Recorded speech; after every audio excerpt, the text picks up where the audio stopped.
What you see outside of you is actually a reflection of what's inside of you. People and relationships. Who you're looking at is actually a reflection of you. So like what you're irritated with. It's interesting because they're holding the world, and the world is about completion. The world in this sense could also be about travel. It can also be a sense of like coming together, because there's very much that like High Priestess and the Lovers card, where there's like two pillars, which are often about duality. Look at who is mirroring you, what is mirroring you. We always want to look inward. Our outward reality is just confirmation of what's inward. So you always want to go inward. So this is almost like the Moon card, because the Moon tarot card is often associated with like reflection in our emotions, because the World card is often about completion. They're holding the world, and I see a skull between them. So this could be like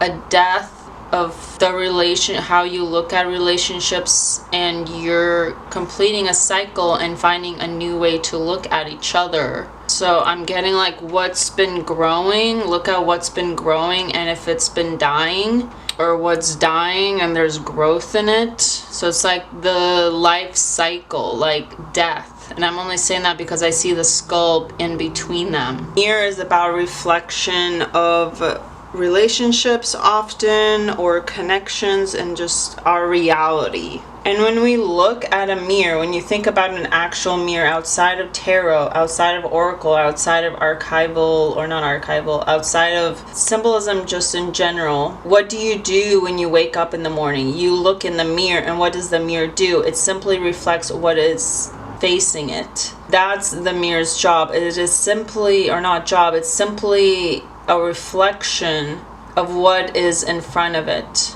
And it is your duty as a person, individual of consciousness, to look at how your 3D is a reflection of your subconscious.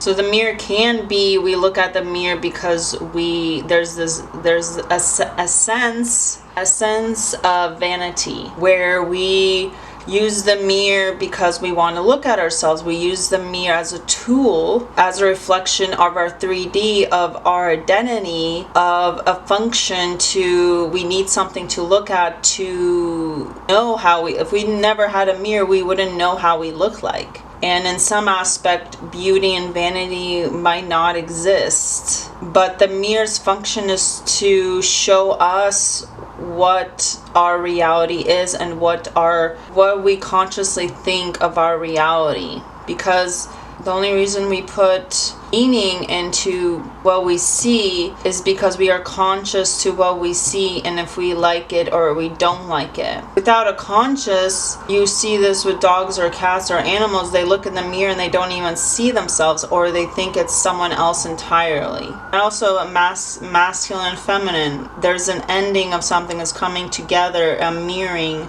So if you're in a relationship right now, this could be you're looking to your partner to mirror you, or a frustration because your partner isn't mirroring you. With children, I get this in the sense of mirroring is actually really important for us as human development, because children actually, part of their development is to be mirrored by their parent or important adults in their life, because that mirroring actually progresses them to becoming independent and to becoming confident in their environment, to explore their environment. So that mirroring actually helps them to expand themselves and to explore. When a child doesn't have that mirroring, their attachment to their environment, to people, become insecure or disorganized. They have seen patterns of this. Okay, so we see the Magician. The Magician is about manifestation, that you already have all the tools that you need. And you see his eyes are burning, so like, especially with the mirroring and the fact that Magician, his eyes are like burnt out, he's blinded. This isn't about looking to your outward to have that confirmation if your manifestation has occurred, if you're in the right reality. And we see the moon right there. This is definitely looking through the subconscious, manifesting through the subconscious. You have all the tools you need. You might be looking to other people, like, or are you wanting other people to be the manifestation, to be the right person for you, but it's all inward. You have all the tools. And it's interesting because this magician is roped. One of his arms is roped, but you're not confined because you have all the tools. You have all the money, you have all the ideas, swords, you have all the wands, you have all the passion, the determination, the admission to your manifestation, to your reality. And the mirror can also be like you're building a life with someone. As I keep getting this the symbolism keeps coming up in regards to connection to the Lover's card, where it's like, if you know about the story of Adam and Eve, like whatever, they eat the tree of knowledge, and then they get the sense opening of the subconscious, where then they have the knowledge that they're not supposed to have. God doesn't want human beings to know that they have all the tools. And so then there's this blinding yourself to the illusion of the 3D and looking inward to the mirror. So my other camera cut out, but what is connected with the mirror and the magician is that you need to be blinded to the 3D, what you see, look inward, because you have all the tools. The magician is about having all the tools to manifest, to bring forth all your desires into reality, and that you have all the tools to bring forth your subconscious into your conscious. He's actually binded. So there's one arm that's binded, but in retrospect, he still has the potential. So maybe what you're bound by is that you're bound by the limitations of what you see in your reality, and you're looking for your reality to confirm, for other people to confirm. It's in the sense of like when we're in relationships and we're constantly looking for the other person to confirm our needs, that it's really something that we need to look inside ourselves in regards to self-love, that we need to confirm that we are lovable in order for, and then once we have that belief, self-concept, essentially, that we are lovable and that we are worthy and that we are important, then what happens is then the mirror in reality confirms that. So it's not about looking outward, but our outward is the mirror to our inward. Now the Queen of Cups is always interesting to me because, especially here, she looks very smug. Queen of Cups is always depicted as like very cold, even though the imagery is always like interpreted as like she's obviously the Queen of Cups, so she's very loving. But what's interesting about the Queen of Cups here is that she's holding a seashell, which is often, obviously the Queen of Cups is connected with the sea and shells and waters and your emotions and having that balance with your emotions. The lesson can be that to allow yourself to flow with the waters, with the tides, but also Venus, Queen of Cups, holding the seashell. This imagery in itself, the symbolism of it is of orgasm. So it's of your feelings, of what turns you on, of what excites you. In the imagery of the female orgasm, a hand in art, a hand being depicted holding a seashell, is often a commentary on the female orgasm. And I know some might not like that, or I might... Well, my channel isn't monetized, so I don't think it will matter anyway what I say in regards to that. Especially with the magician being blinded and the Queen of Cups, this is about connecting to your feelings. But I feel it is not in regards to... The Queen of Cups is a master of her feelings. She's not one that lets her feelings sway her here and there.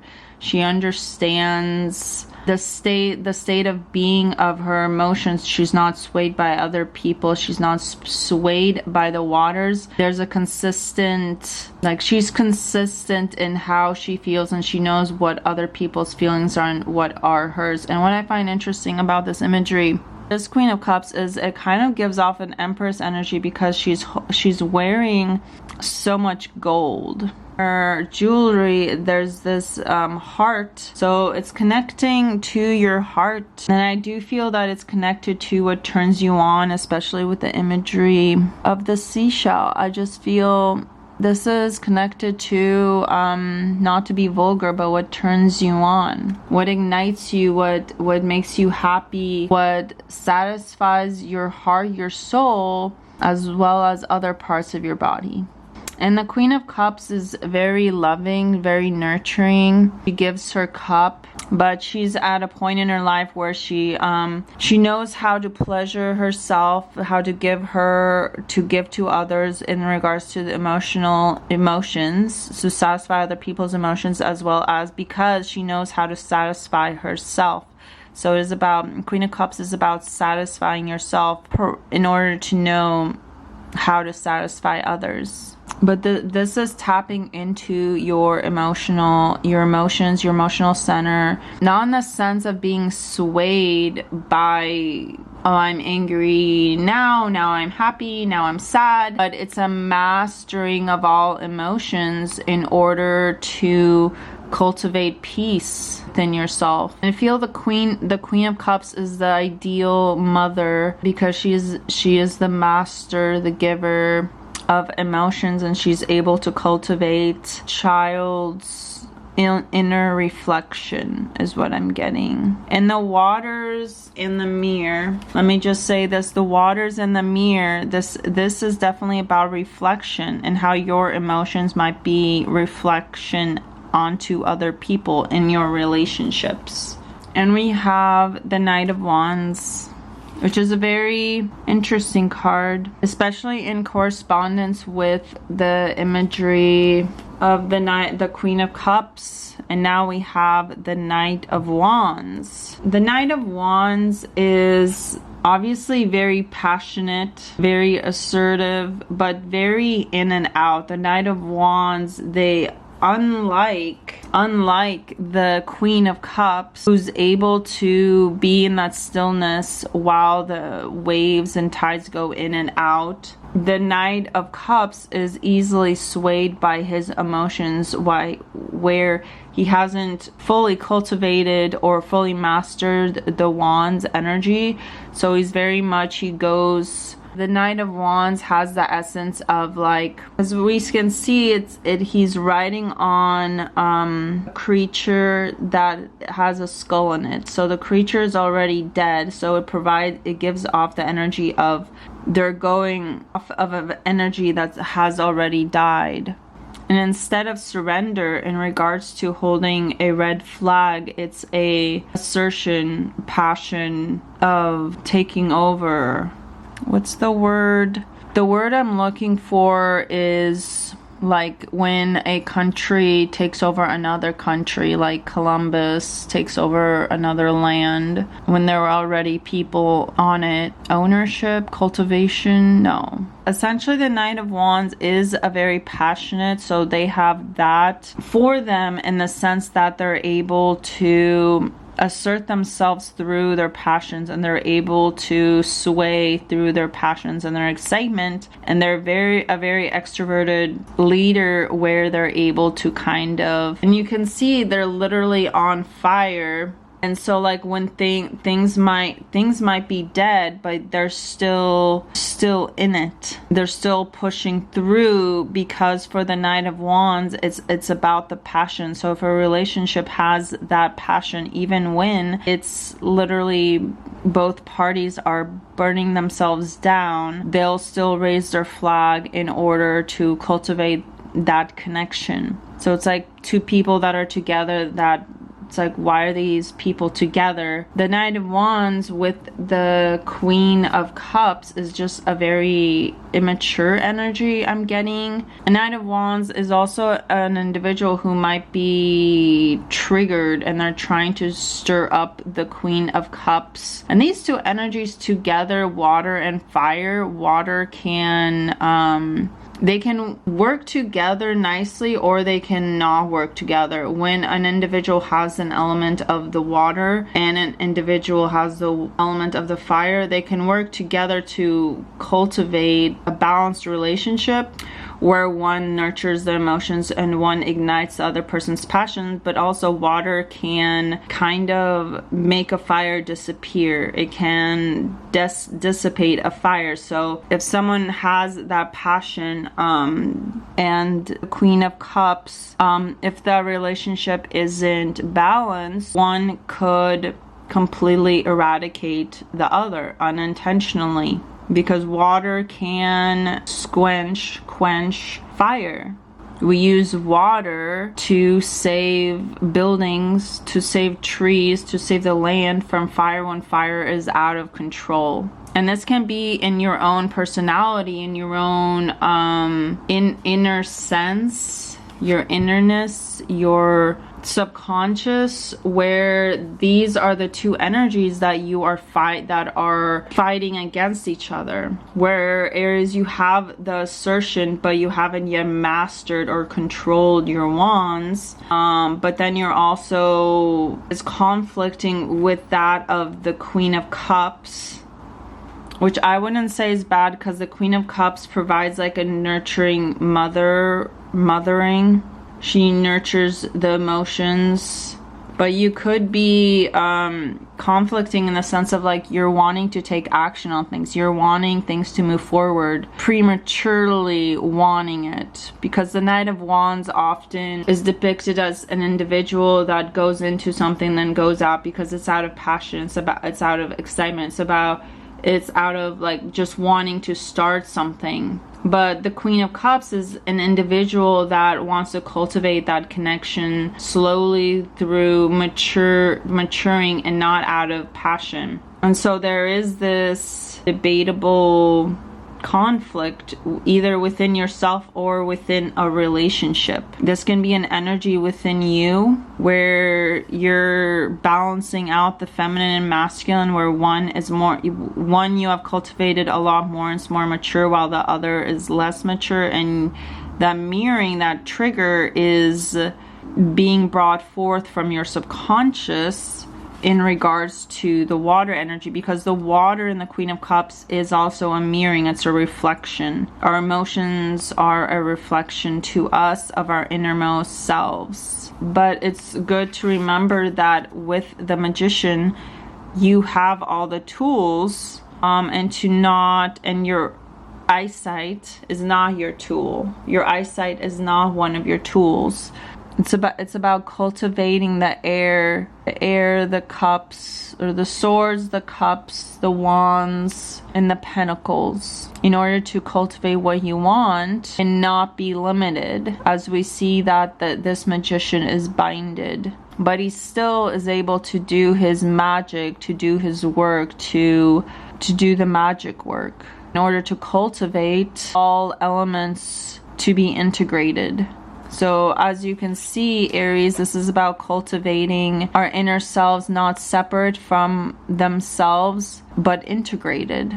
And that is what the mirror shows us. It shows us that our reality and our relationships are a mirror to what we need to work on. And so seeing that duality, I'm going to put the mirror between these two, seeing the duality of how these conflict with each other, but how they also can come together.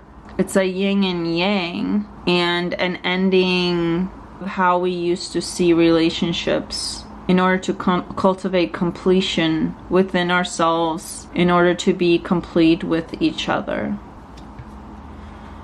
I will actually say one more thing. I will say that this is a mirroring of a relationship where one individual might be more mature than the other individual, either in energy or physically. They're actually an older person. And this doesn't have to be an actual relationship, romantic relationship. This could be like a mentor who's a reflection of what you need to work on. And it's interesting because I see the Knight of Wands as an individual who might want to, like, it gives the energy of someone that's like end the world mentality, to have it all, just burn it all down, I don't care, burn it all down in order for me to surrender to success. In order to have success, if I can't have it, then no one can. So just burn it all down. While the Queen of Cups is more in a satisfactory, giving, peaceful, pleasurable, feminine energy of being open. Feminine, and the Queen of Cups gives the feminine energy that we don't have to move in order to move things. We can be in our pleasure, and that is when things come to us in abundance. When we are open, when we open our hearts, and we are simply in our pleasure. You see how she's touching the seashell? She's not in action. The only action she has is she's just raising her cup. While the Knight of Wands is in a very masculine, assertive, very much taking action. And in this world, what we are mirrored in capitalism is that we need to be in the mentality of the Knight of Wands, that we need to take action. For things to go our way, we need to take action. In the feminine energy, we don't need to take action for things to go our way to get what we want. If we make the intent, then things will go our way, because the only thing we need to do is to raise our cup to the universe to make that intent of what we want, and things will come to us. Things will be reflected to us. Our reality will be reflected to us. And our reality oftentimes mirrors us to what we need to work on in order to bring forth that abundance that we seek. In order for that to happen, we have to be open in our heart, in our feelings, in our pleasures,